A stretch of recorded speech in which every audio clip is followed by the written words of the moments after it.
writ large, all across parish life, matter for how generosity is a part of the scene. I wanted to share. Sometimes people ask a bit about, well, what kind of stories would matter here?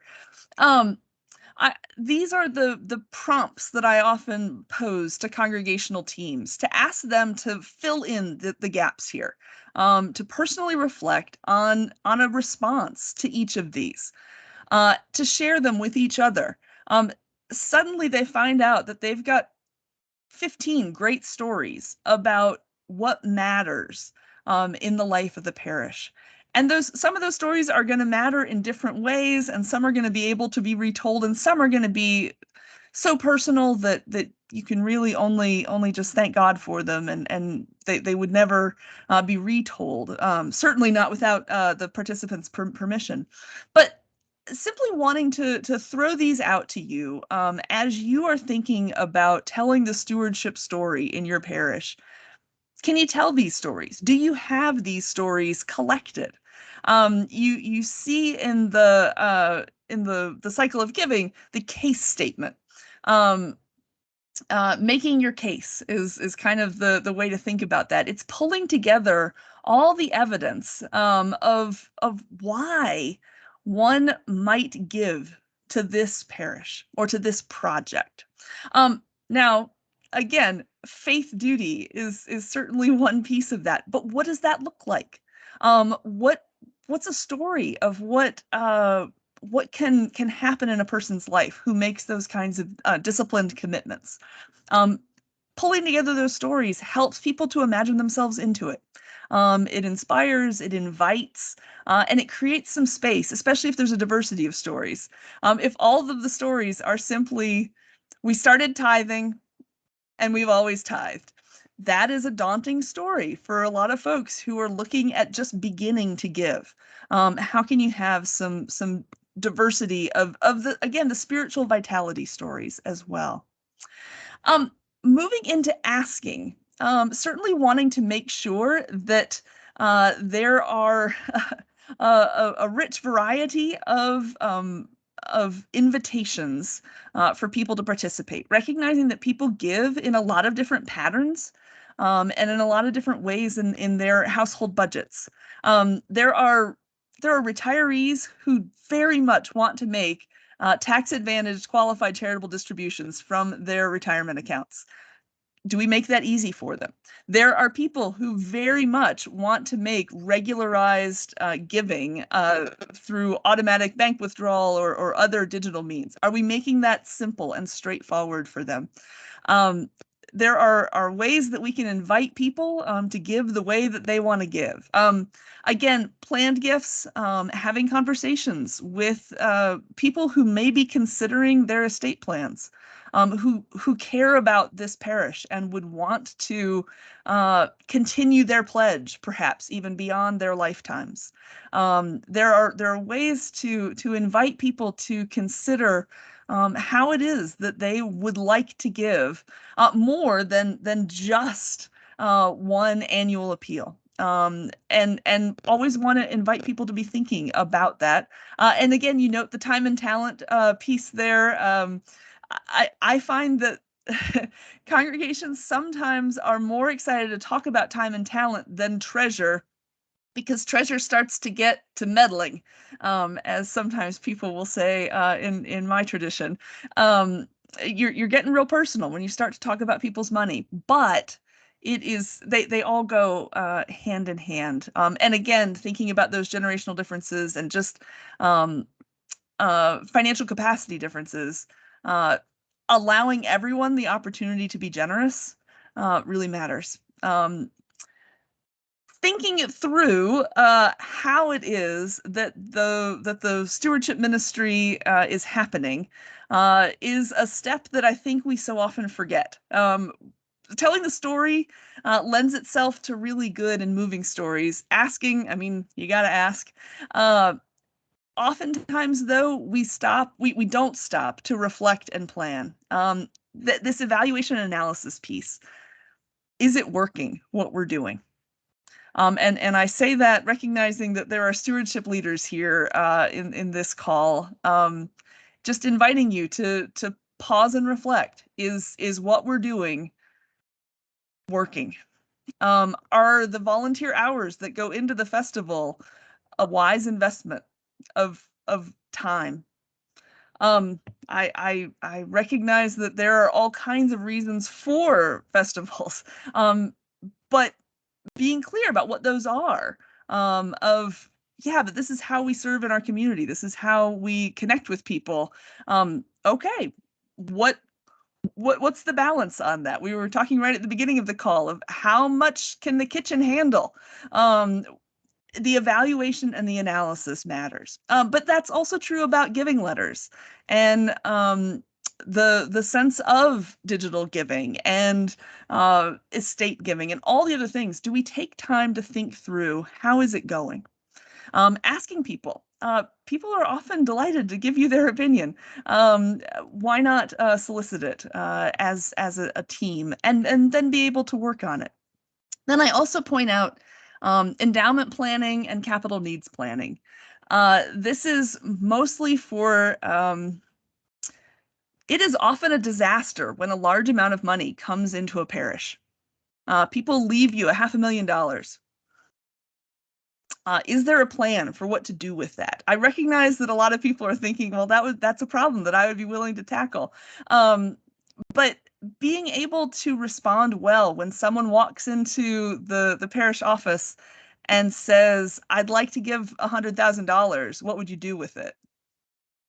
Do you have something to say? Do you have a way to even approach the question? That tells that potential giver that the gift would be stewarded well. Those other nonprofits are very, very good at telling people what they could do, what impact they could have with a major gift. And parishes sometimes shy away from that.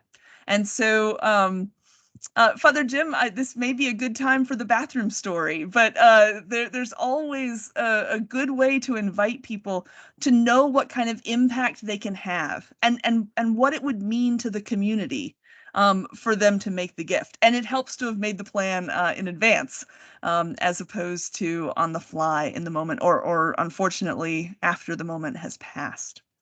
And then finally, keeping the momentum going about all of giving. We talked some about education, how it is that young people are being formed, but also thinking about other opportunities for education, premarital counseling. How are people counseled about money management, but also about generosity, and invited to consider what that's going to mean in their married lives together. Um, Inviting reflection among adults, uh, retirees whose household income and spending is changing. How are they considering what money is going to mean in their lives, let alone what giving is going to look like? Um, Affirmation of donors giving. Parishes are not good at this. And I think a lot of it stems from a sense of, well, this is what religious people do. We are generous. Um, you don't need a parade for that. I don't mean a parade, but I mean thank yous. It is never a wrong thing to express gratitude, to celebrate, to be grateful for what God is doing in someone's life, helping them to exercise their generosity. This is something that parishes can do far better. Um, and then finally here, just joy. We spoke a moment ago about sometimes the scarcity mindset can be quite strong, can be a pull, uh, and it can take us away from celebrating what our mission is, from celebrating what has happened. Again, some of those it feeds right on into storytelling again, but taking the time to be grateful, to try to have those eyes of abundance to see, all right, well, with what we have, that's what God is calling us to work with. What can we do with that, to be faithful to what our work is? So in this year-round cycle, I would just invite you all to reflect a bit. What's something that you do well in each quadrant? And what's something that could matter in both the short term and the sort of the midterm? I recognize that for a lot of us, when we look at parish life, we can see the faults. We can see, oh, we are not good at this. We are not good at that. That is not what it used to be. Let me invite you to build from strengths. What are you good at in this cycle? And where within that can you see some sparks where you can think, you know what, if we did this, that could matter. Those small trajectory changes, they really do have tremendous impact, and they build on each other. People start to see a small positive change, some low-hanging fruit, and it really, there's a flywheel effect there that I really just can't overstate. So with that, I really would want to just open it up for conversation, and I'm going to stop sharing my screen if I can make it stop, and come out for conversation.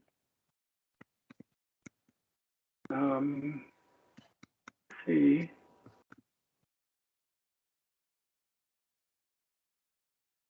Oh, okay. Let's see. Yep, there you go. Great, thank you. Presenting.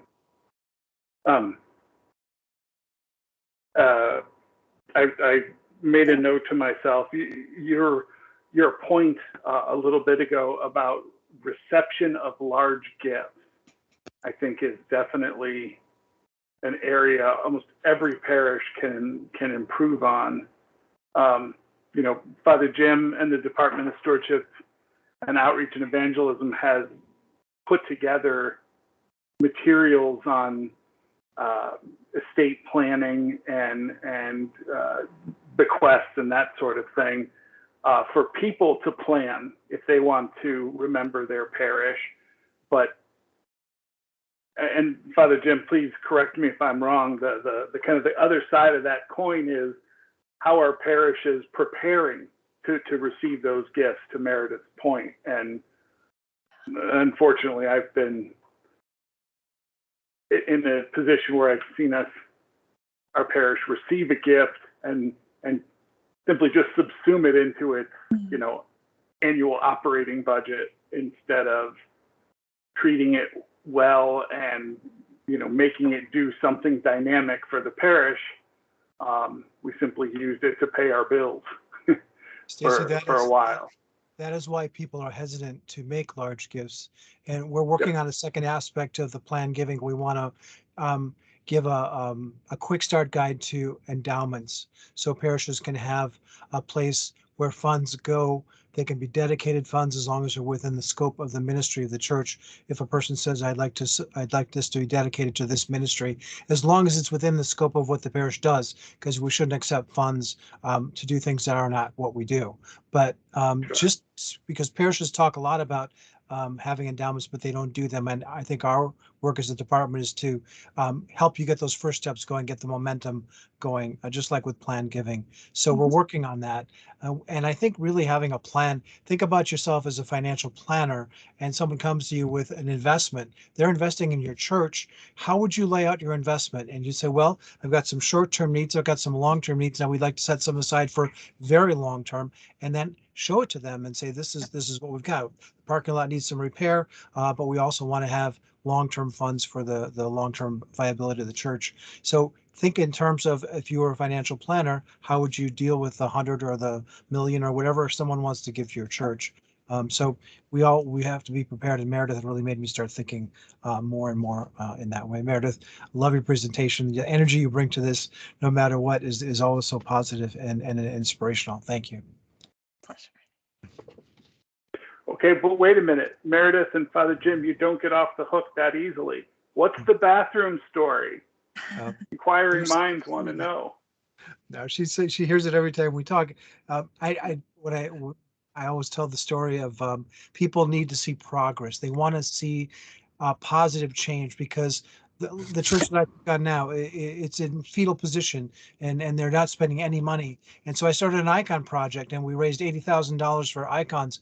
And people are, I just want them to see progress, something different. I brought a bucket of paint to church and I bought a bunch of drapes and changed the look of the church hall just so they could see the church hadn't changed for so long. I mean, it's just stuck. If people start saying, "Oh, maybe we're not dying. Maybe we are having some progress," and to show that you're a kid-friendly parish, bathrooms are always key. So, my past parish, we put a lot into the restrooms because they were the kind of gas station restrooms when we found them. So, anyway, but it sends a message. It just sends a message that we're moving forward, and people give to vision. They don't give to need. You know, that was Father Bill Giannis said that. So I've talked too much already. So is there anybody else that had a question of Meredith for the material that she presented either last or all evening long that they didn't get to ask? Please feel free.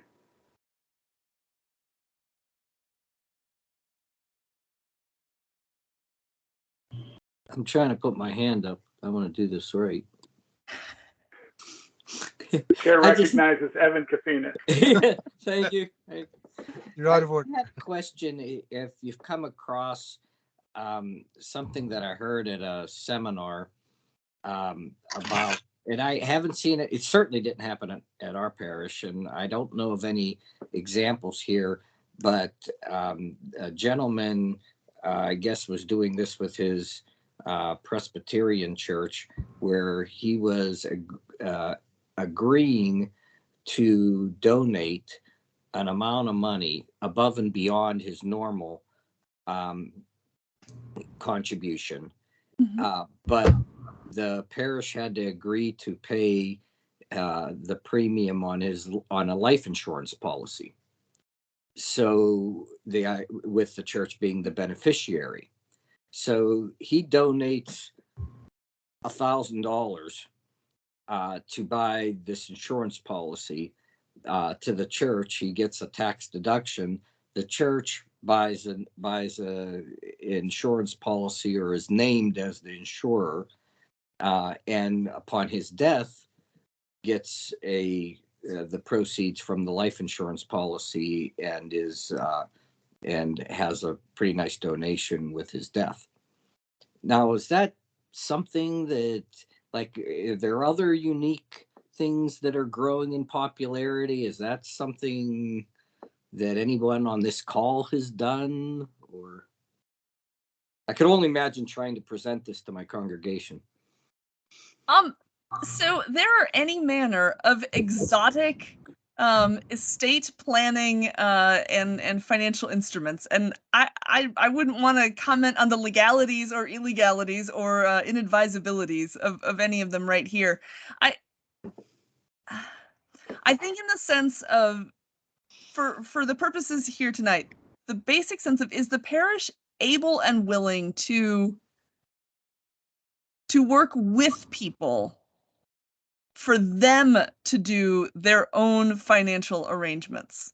For parishes not to get in the middle of things that they need not get in the middle of, but to make it possible for people to give stock. Like, that's a helpful thing, to make it easy for people to know how to get those qualified distributions to the parish. Again, I think you want to let people make their own financial planning arrangements, and not get into dodgy arrangements. I mean, I do want to encourage churches to know that I trust that it's not this situation, but parishes get targeted as easy for people to do not great things with. And so I want wise as serpents, gentle as doves, to just be mindful. Let people do their own financial arrangements. Can we work with planners? Would be my advice on that sort of thing. Thank you. Evan, the parish I grew up in Toledo, Ohio, just received a gift, a financial gift as one component up front, and then secondarily was a life insurance component that the person giving said, look, I'll pay. I think he set it up that he was going to, he's in his 60s, and he was going to pay it for so many years, maybe the next 10 years, for example. Had he been, blessed with more years after the 10, it's up to the parish then whether or not they wanted to continue paying the life insurance premium or not, and take the value of the gift at the time of the person's death. Something like that. Don't take me, word for word, but I just heard that from my mom, who still lives in Toledo, that's how this person set up their gift. There was a cash gift up front, and then a gift of a life insurance policy that it's up to the parish, how they want to continue paying on that. So it does happen. And if you want me to try to put you in touch with somebody from Toledo, I'm happy to do that. Well, I kind of want to focus on baby steps first. And I'm working on, I want a brochure or just a trifold that says, if you're meeting with your financial planner and want to put us in your will, here's our endowment account number, or here's who you talk to. And Evan, there should be a simple line things. in your bulletin. There should be a line in every bulletin, every communication that says, remember the church in your estate plan, or your will in estate plan. Every single bulletin, everything should just align, so people, when they go to their attorney to set those things up, they go, oh yeah, I need to remember the church too.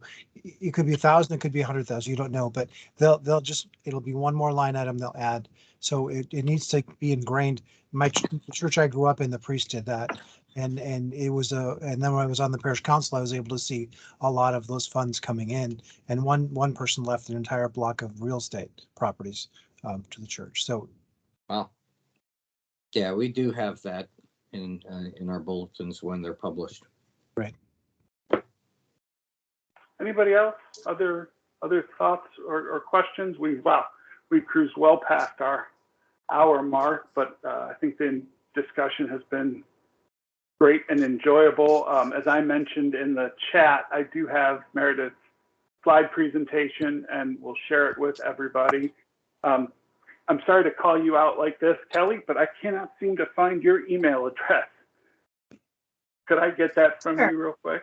It's Kelly, Kelly, M, like Monday, Pallas, Pallas, @gmail.com.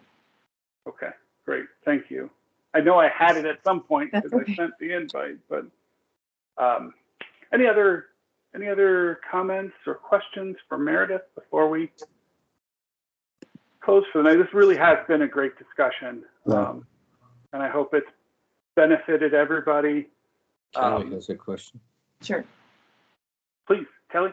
I'm happy that we're going to get the slide presentation because I feel like there's a lot of relevant information.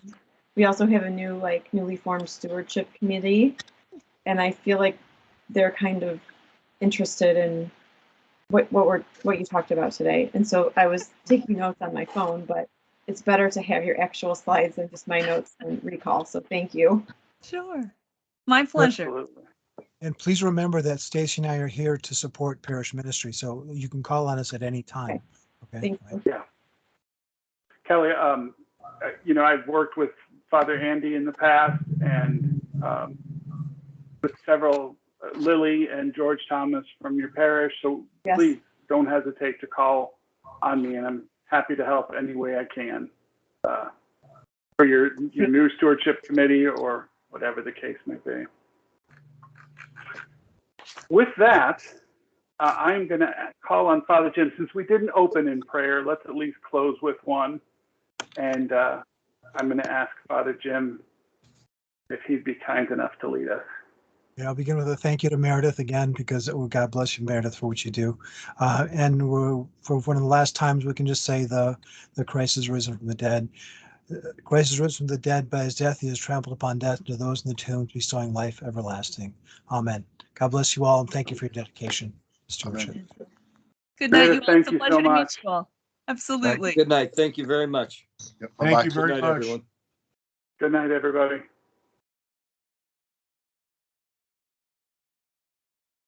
Brother Jim? He left too.